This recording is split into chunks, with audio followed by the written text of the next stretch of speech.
श्री शिवाय नमस्तुभ्यम। दोस्तों, हर हर महादेव, जय माता दी। माता रानी भोलेनाथ की कृपा आप सब पर सदा सर्वदा बनी रहे। आपके अपने चैनल रवीश डॉट अर्चना में आपका स्वागत है।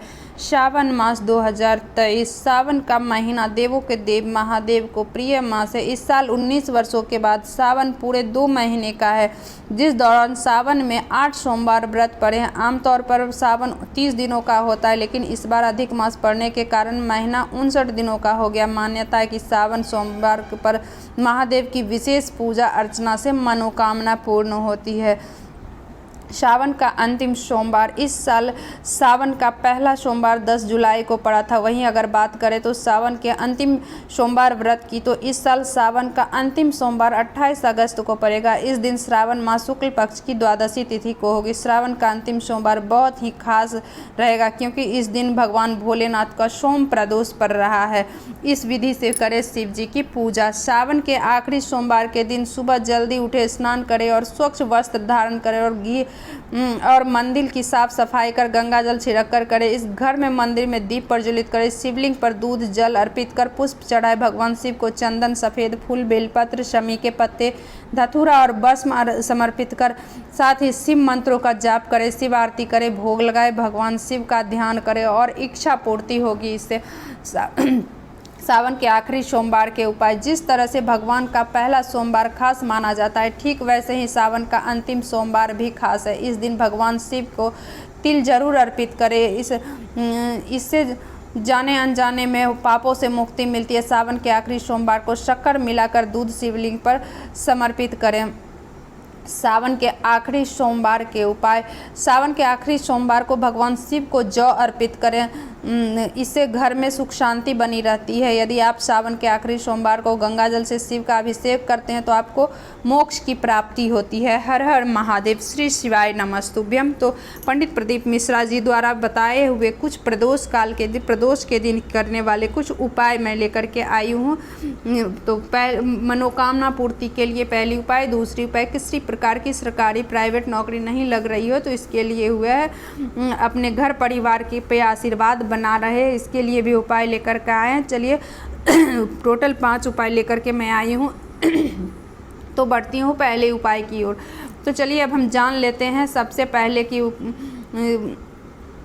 पहले उपाय की पूरी विधि। इस उपाय में आपको प्रदोष व्रत के दिन प्रदोष काल में शाम के समय में 1 लोटे में थोड़ा सा जल लेना है और उस जल के अंदर आपको 1 बेलपत्र, 1 शमी पत्र, कुछ हरे मूंग के दाने और कुछ छोटा सा गुड़ का टुकड़ा लेना है। इस तरीके से इस जल को आपको अपने घर में ही प्रदोष व्रत के दिन प्रदोष काल में शाम के समय में 1 लोटे के अंदर यह चारों सामग्रियां डालकर भगवान शिव जी के मंदिर पहुंचकर इस जल को भगवान शिव जी की शिवलिंग के ऊपर चढ़ाने के बाद अपने मन की कामना भगवान भोलेनाथ से बोल देनी है। आपकी सारी मनोकामनाएं पूर्ण होगी। अब चलिए दूसरा उपाय क्या है जान लेते हैं।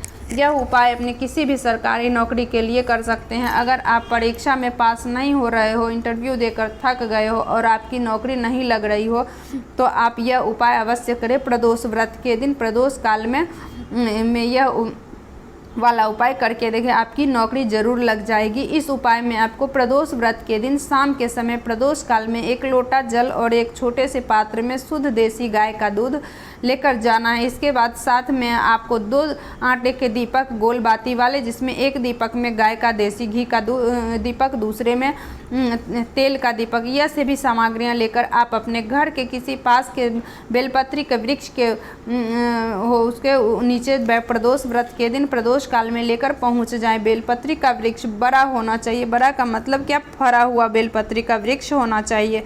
अब आप बेलपत्री के पेड़ के नीचे बैठ जाएं। अब आप उस बेलपत्री के वृक्ष की जड़ में सबसे पहले आधा लोटा जल समर्पित कर दीजिए। उसके बाद गाय का दूध सारा समर्पित कर दीजिए और आखिरी में जो जल बचा हुआ है वह पूरा जल समर्पित कर दीजिए। अब आपको अपने सीधे हाथ की तरफ से शुद्ध देसी गाय का घी वाला दिया जलाना है और उल्टे हाथ से की तरफ से तेल वाला दीपक जलाना है।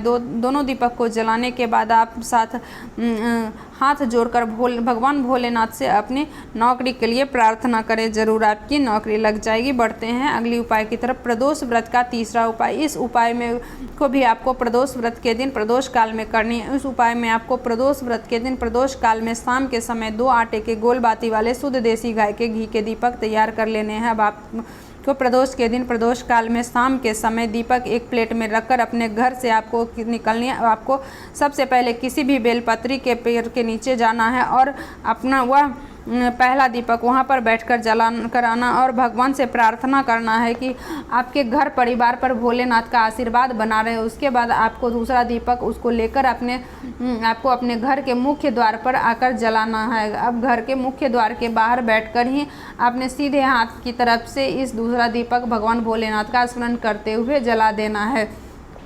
अब बढ़ते हैं अगले उपाय की तरफ, जान लेते हैं चौथा उपाय। इस उपाय में आपको सिर्फ 7 बेलपत्री की आवश्यकता होगी और इस उपाय को भी आपको प्रदोष व्रत के दिन शाम के समय प्रदोष काल में करना है। उस उपाय को करने के लिए आपको प्रदोष व्रत का फल मिल जाता है, भले ही आप प्रदोष व्रत करो या ना करो। इस उपाय को करने के लिए अगर आपको 7 बेलपत्री की नहीं मिल रहे हैं तो आप भोलेनाथ पे चढ़ा हुआ बेलपत्री उठाकर धो करके उपाय में उपयोग कर सकते हैं। आप प्रदोष काल में उपयोग कर सकते हैं। आप प्रदोष व्रत के दिन शाम के समय प्रदोष काल में भगवान शिव जी के मंदिर पहुँच जाएं।